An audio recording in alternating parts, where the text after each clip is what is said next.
ত্রয়োদশ সংসদ নির্বাচনে প্রতিদ্বন্দ্বিতার সুযোগ পেয়েছেন ১,৮৪২ জন। ৫ দিনের যাচাই বাছাইয়ে বাদ পড়েছেন ৭২৩ জন।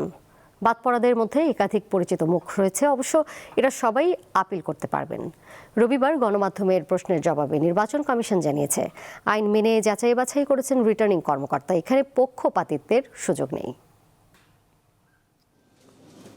এবার ৩০০ সংসদীয় আসনে দলীয় ও স্বতন্ত্র মিলে মনোনয়নপত্র জমা পড়ে ২,৫৬৮টি। এর মধ্যে স্বতন্ত্র প্রার্থী হিসেবে মনোনয়ন জমা দেন ৪৭৮ জন।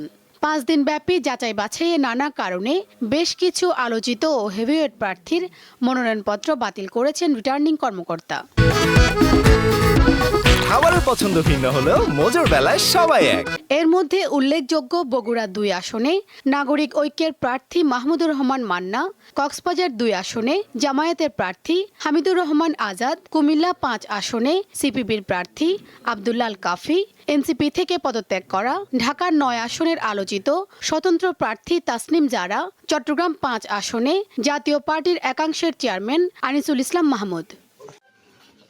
শুধু ঢাকা জেলার ২০টি আসনে মনোনয়ন জমা পড়ে ২৩৮টি।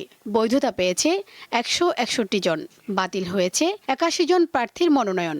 তথ্য বিভ্রাট, ১% ভোটার তালিকায় গরমিল, মামলার তথ্য গোপন সহ নানা জটিলতায় বাতিল হয়েছে অনেকের মনোনয়ন।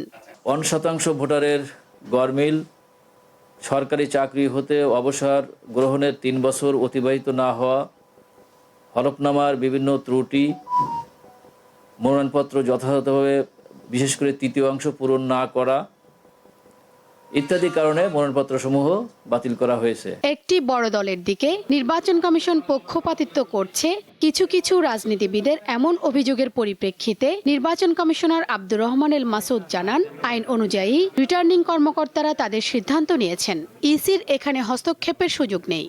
উনি উনার মতো করে উনি কাজ করবেন, রিজেক্টও করতে পারেন আইনের দৃষ্টিতে, যেটা আপনার আর্টিকেল 66 আর এখানে আরপিও 12-13 এইগুলো যদি কমপ্লাই করে তাহলে উনি নেবেন, আর ওখানে যদি কমপ্লাই না করে তাহলে উনি রিজেক্ট করবেন। আমরা তাদেরকে কিন্তু কোনো একটা মনোনয়নপত্র অ্যাকসেপ্ট করার জন্য বলতে পারি না, রিজেক্ট করার জন্য না, কারণ নির্বাচন কমিশন হচ্ছে তার অ্যাপিলেট অথরিটি। রিটার্নিং কর্মকর্তাদের সিদ্ধান্তের বিপক্ষে আগামীকাল ৫ জানুয়ারি থেকে ৯ জানুয়ারি পর্যন্ত সংক্ষুব্ধরা আবেদন করতে পারবেন।